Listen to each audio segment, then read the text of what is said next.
Hello and welcome to ABP Live. I have with me today Ms. Sana Hashmi. She is the fellow for Taiwan-Asia Exchange Foundation, that is TAEF. But you can say that she's one Indian scholar who's there sitting in Taiwan, feeling the pulse every day in and out, how India-Taiwan relationship is growing, and also the threat or maybe the relationship that is undergoing change between Taiwan and China. So we'll get it all from her, who's an expert on the subject. Welcome to ABP Live, Sana, and thank you so much. Thank you so much for inviting me, Nayanima. It's a pleasure. Thank you. So let's just start understanding first. Although we read a lot, we listen to all the ministers, External Affairs Minister Dr. Jaishankar and others. What is really happening between India and Taiwan, right? There was a time when there was a lot of trade happening. Of course, that's still sort of thriving. Then there is this entire cooperation on semiconductors. But is it only transactional? How do you see it since you are there on ground zero dealing with them? How do they also view India? Now, I think you rightly mentioned India-Taiwan relations have progressed very well in the past couple of years. India's Taiwan policy is changing. Of course, with the DPP administration in Taiwan, and recently they won the third consecutive term. They have been trying to reach out to India through the new southbound policy and also in their wider Indo-Pacific policy. But I feel there is now alignment of interest from both Taiwan and India. And since the Galwan happened since 2020, we're seeing that India is also trying to shed hesitancy with respect to reaching out to Taiwan. But what we're also seeing that what they're trying to do is to just advance relationship in the traditional areas of cooperation, the areas which have been existing within the unofficial mandate of the relationship. Okay. Then, of course, as you talked about Minister Jaishankar talking about Taiwan, and for the very first time, I feel Indian cabinet minister talked about Taiwan frankly and said that Taiwan is an important economic partner to India. And I think even though it's so basic, we have been dealing with Taiwan since 1995. We haven't talked about it openly. So I feel that when Jaishankar is talking about it, I am definitely seeing it as a positive change. But also tell me something, do you believe that somewhere there is still this kind of hesitation within the Indian strategic community to really look at Taiwan or leverage the relationship vis-a-vis its relationship with China, because we are now engaged, as you rightly said, in a very bitter military standoff, and it seems this is going to be for a long haul. But also, why am I saying this is because we recently had elections in Taiwan and the new president came on a very promising note. But we didn't see those exchange of congratulatory notes, from the Indian Prime Minister. Does that worry Taiwan, or how do they view it? Then I feel there were low expectations from Taiwanese side as well. But of course, I think I read an article 2 days back, I don't know by whom, by an Indian analyst, and he rightly mentioned that even a tiny country like Philippines wished vice president and president-elect now, and India didn't. So this is missing. So I feel that India, when you're trying to be an aspiring great power, as in I feel that this is something that India should have done. But I do feel that it's all right. I think we have this very, very bitter relationship with China. The relationship is in fact categorized by Jaishankar as abnormal. So I feel that we are still trying to find a way to deal with China and at the same time trying to advance relationship with Taiwan. And I feel when we talk about strategic community, when we talk about the Ministry of External Affairs, even though I feel we have stopped paying attention to China's red line, but somewhere we see that still exists. Whenever we talk about Taiwan, then we just have to talk about China. And I feel we will be able to achieve the optimal level of advancement in relationship when we forget about China. And we deal with and we focus on the mutual benefit. We focus on the semiconductor. We focus on the investment. As in, we talk about getting more investment from Taiwan. We talk about semiconductor. But then, when it comes to engaging Taiwan meaningfully, China comes. So I feel that we really have to get away from this China-focused narrative, both as in the media, strategic community, as well as the government. So when you talk about more investments coming in from Taiwan, I know a lot of investment flows have been happening, not just today, but for the past 2 decades, let's say. But what more needs to be done, you feel? I mean, as you said, that, keeping China aside, what we need to do solely for Taiwan to, bring the investments here? As an Indian government is trying very hard. We have a very diligent ambassador representative from India to Taiwan. He has been working very hard. He's been reaching out to Taiwanese government. Then I feel Taiwan is also, at least the government is very keen. But I feel that, of course, there's a difference between the government and the private sector. They are not just used to the Indian way of working. Right. And of course, these stereotypes that there is lack of infrastructure, then we lack of familiarity. So I feel, and they also become very overwhelmed. So I believe that there is gap from both sides. Both sides are trying very hard, but I think it's we need miles to go before we could actually see more and more investment from Taiwan. But as in via third country, I think I just according to recent data now, the investment from Taiwan to India is 4.4 billion via third country. But as in, of course, we really need to, as in what India needs is and wants is the semiconductor. Yes. And then, of course, we are seeing Foxconn and the recent Padma Bhushan to Young Liu, the chairman and CEO of Foxconn. But I feel that the government also wants to move beyond Foxconn and get bigger giants such as TSMC, UMC. Right. So that's not happening as of now, but of course, the efforts are going on. I remember speaking to a few Taiwanese officials sometime back, and they told me that, yes, semiconductor is a promising potential area, but that's also a very sensitive issue.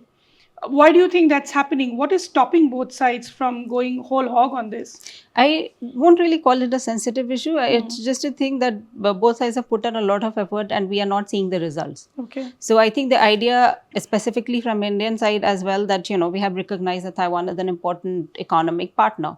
So how do we keep the momentum? We cannot just keep focusing on semiconductor. So let's just move on EV. And now we are also seeing there is this Gogoro and Hero JB, and Gogoro is a game changer if it comes to India, specifically when we talk about climate change, specifically when we talk about moving towards renewable energy. And Gogoro is Taiwan's USP when it comes to EV. So I feel it's happening. So we are definitely moving to other sectors. But of course, apart from economic, there are other areas as well where both governments are really trying to establish more linkages, such as people to people. And of course, education. And recently, the Labour Pact was finally signed between India and Taiwan after much discussions and negotiation. So it is just not going to be beneficial in terms of commercial relationship, but also it will lead to more and more Indians coming to Taiwan, more migration, mobility. So and then as of now, we are just 5,000 to 6,000 Indians. That's nothing when you talk about Indian diaspora outside. So that would definitely increase the number of Indians and thereby more people-to-people exchanges between India and Taiwan. Because if you look at Indians and Taiwan, they really do not have any idea about what these two countries are and where they are actually. And in India, of course, everyone knows about it, but then there is a lot of stereotypes. And in India, no one really knows about Taiwan. Okay. Now, tell me something. We get to hear very less from Taiwan in terms of, I think there is of course, the language issue is there, but, in terms of knowing the daily news. Now, recently we had you had the new president, Lai Ching-te, and the DPP is seeing, it's growing day by day there. But what are the other political parties there, including, of course, the ruling DPP? How do they view India? I think of all the three main parties now, Kuomintang, TPP and DPP. DPP is one party that really wants to reach out to India. And if you look at their past 8 years record, President Tsai Ing-wen personally took interest in reaching out to India. And Minister Joseph, whenever he sees me, he just says one thing, when I say that I love India, I mean it. And it comes out very natural, and I believe him that he actually loves India. And as in, these are top level officials, but also Deputy Minister Thien, who was ambassador of Taiwan to India for 7.5 years, he is also putting in a lot of effort to advance relationship.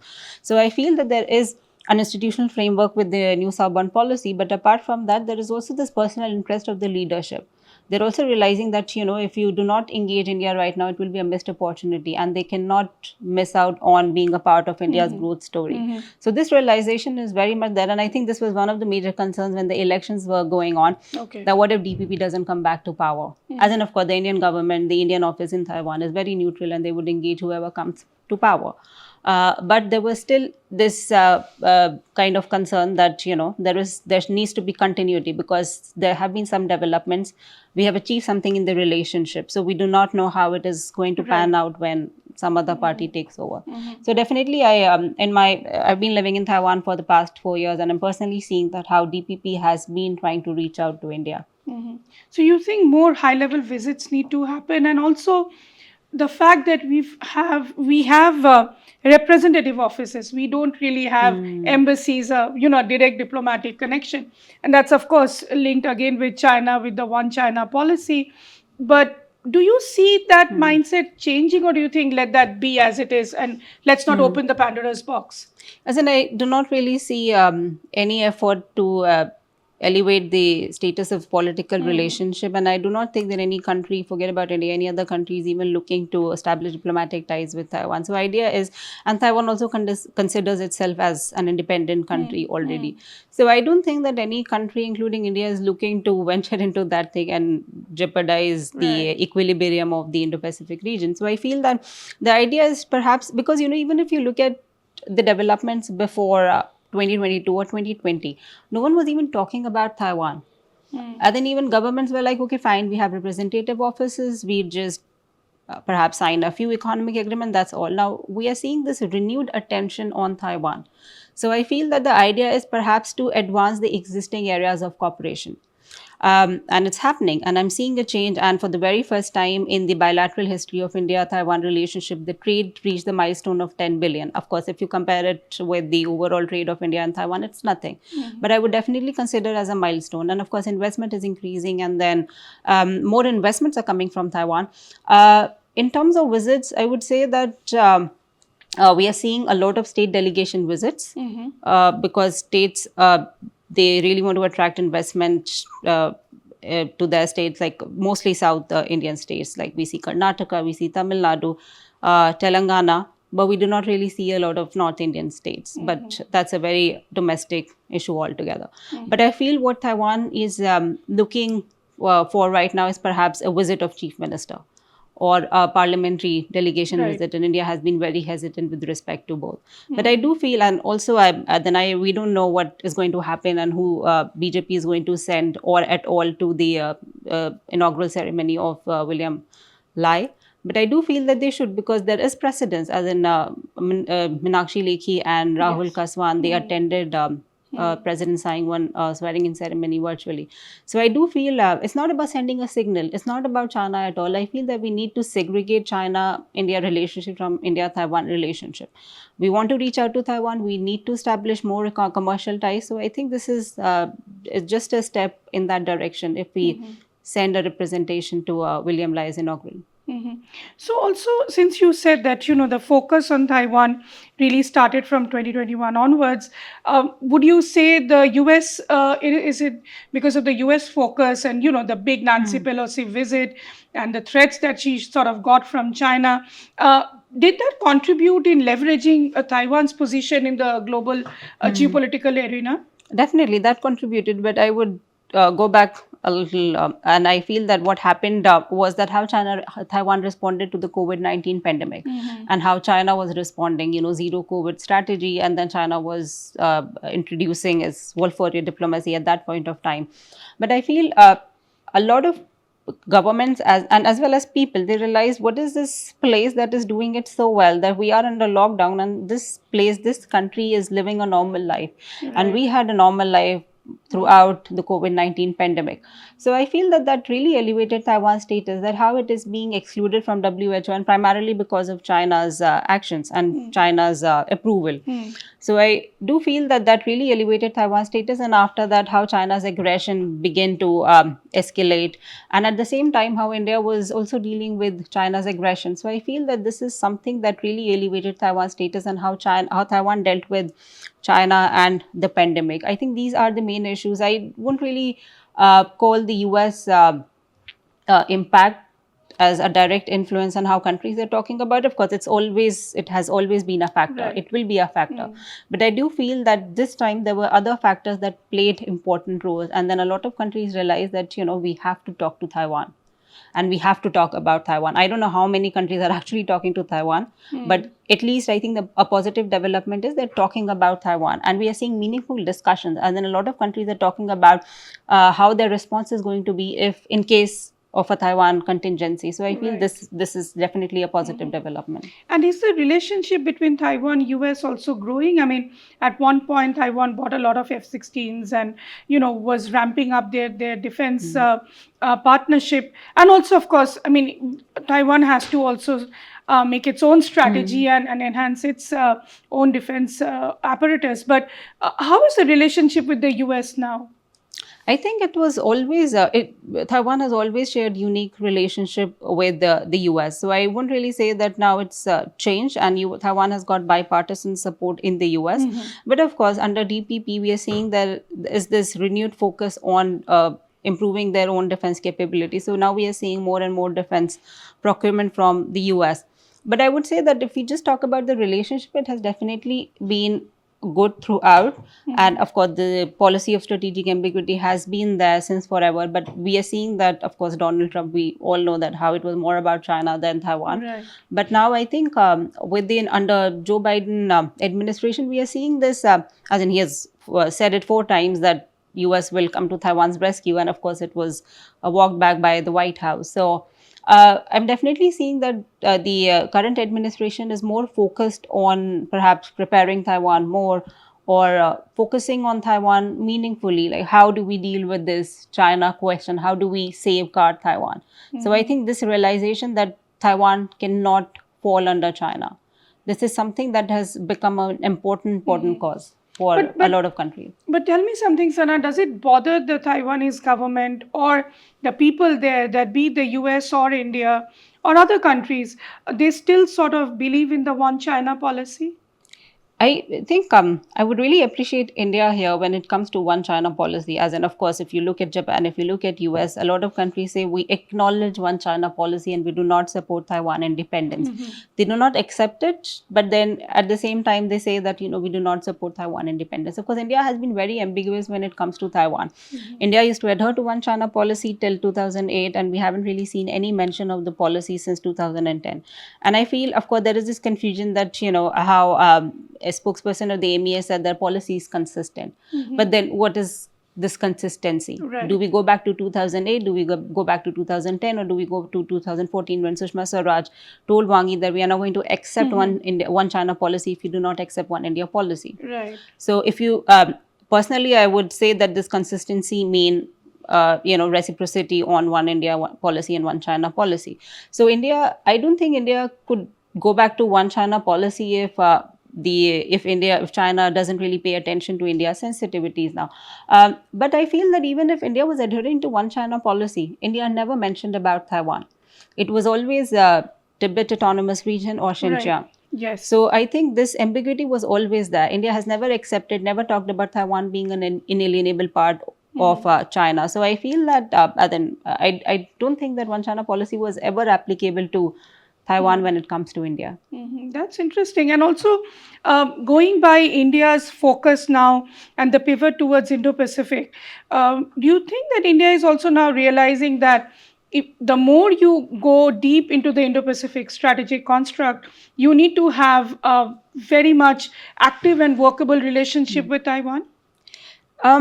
I think Taiwan hasn't really reached that level where India sees Taiwan as an important partner within the Indo-Pacific region. Of course, there are shared values.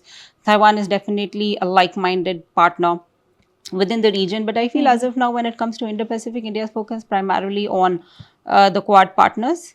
But of course, it's expanding, because Minister Jaishankar has talked about looking in all directions. So I think for India, Indo-Pacific is a huge, vast area, and anything and everything comes under Indo-Pacific for India. So by that logic, I would say that Taiwan is also an important component of India's Indo-Pacific policy. Right. And also, and that probably would be my last question to you, Sana. Finally, what is happening between Taiwan and China? This question that comes up every time there could be a war in the Taiwan Straits. China can attack Taiwan at any given point. The cautionary notes, even sometimes, threats that are coming from US to China that you dare not do this. Do you really feel that is maybe a potential in the years to come? Yeah, I think it's the most common question that if China is going to invade and what is happening in the Taiwan strait. I do not really see China invading Taiwan in times to come, also because Xi Jinping is dealing with a lot of domestic issues Yes. this time. So I do not really see a possibility of an invasion. But of course, what I'm seeing is that there will be continuity in whatever has been happening. In terms of, I do not really see resumption of cross-strait dialogue because President Simon was still mellowed, but William Lai is not really liked by the CCP leadership primarily because he was very pro-independence. Of course, now he's towing the party line. He believes in the status quo in the Taiwan Strait now, but I do not. Then we have to see if the dialogue resumes, but I do not really see a likelihood of that until the 1992 consensus is put back. So what we're going to see is the continuation of policy from both Taiwan and China side. And when I say continuation, I mean that what China has been doing is to escalate military tension, is trying to establish a new norm. So now what we are seeing is a new form of status quo in the Taiwan Strait. Okay. So we are just going to see escalation in military tension, but I do not really see war between China and Taiwan anytime soon. Because, I mean, going by the global geopolitics right now, there is a war at every corner. Do you, but you are ruling that out, right? In terms of, because Xi Jinping is having his own issues that he needs to handle. Yeah, And I think attacking Taiwan will not be good for him as well in terms of Yeah. business and supply chain networks. and Also, many I other do not things. really feel that I do not think that Xi Jinping is going to start a war that it cannot win. Because if Taiwan doesn't come under China, that means that Taiwan is gone forever. And this is an outcome that's not very favorable to Xi Jinping. So I think this is also one of the reasons why I feel that the invasion is not going to happen anytime soon. Well, thank you so much, Sana. That was Sana Hashmi. She is a fellow at the Taiwan-Asia Exchange Foundation. You can call her a scholar on Taiwan. The last word that she has on Taiwan is the fact that Taiwan needs to do more and keep China aside. That's only when the full potential of the relationship will be coming out. For ABP Live, this is Nayanima Basu with Sanchit on camera.